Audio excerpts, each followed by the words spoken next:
Today, I'm going to share with you a real story. One of the most legendary and captivating stories which many people don't realize happened a long time ago. It's the tale of the dancing plague of 1518. This bizarrely funny and historical event took place during the summer of 1518 in the city of Strasbourg, which was part of the Holy Roman Empire, now located in modern-day France. It all began with a single woman named Frau Troffea. Out of the blues, she stepped out into the streets one day and started to dance uncontrollably. She twirled, leapt, and moved to the rhythm of music that only she could hear. She couldn't stop herself, and her dance was more like a frenzied and wild movement. This might seem odd on its own, but what happened next turned it into a legendary event. Within a week, 34 other people in the town had joined Frau Troffea in her involuntary and manic dance movements to the rhythm of this imaginary music. This was a cause of extreme hilarity amongst members of the public.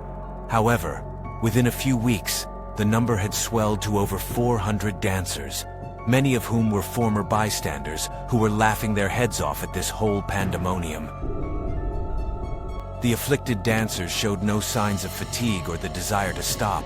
Instead, they seemed compelled to dance without rest. Their feet became bloody, and their bodies grew weak, but they continued to dance, and it wasn't graceful or joyful dancing.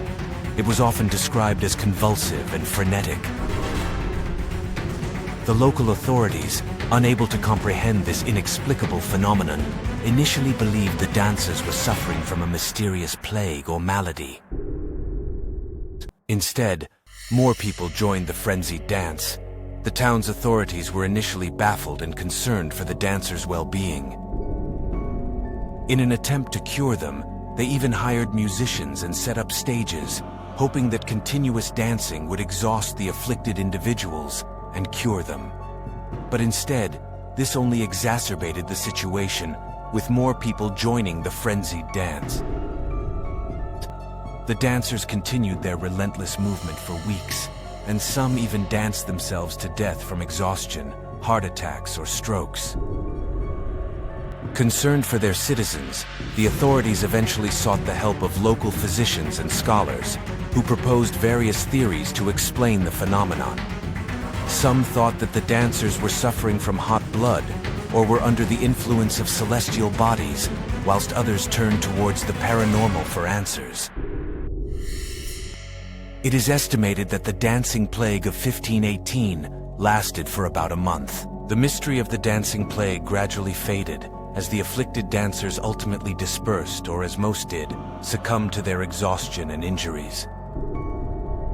Historians have proposed various theories to explain this mysterious event. Some suggest that it may have been caused by mass hysteria, psychological stress, or a form of psychogenic illness. Others point to ergot poisoning, a hallucinogenic fungus, as a possible cause. Regardless of the cause, the dancing plague of 1518 remains a legendary and perplexing story of a town gripped by an uncontrollable and deadly dance frenzy. What was left behind was a haunting reminder of the mysteries of the human mind and body. The question is, what if this dancing plague reappears one day, somewhere, near you? So, watch out, ravers. The symptoms are pretty similar.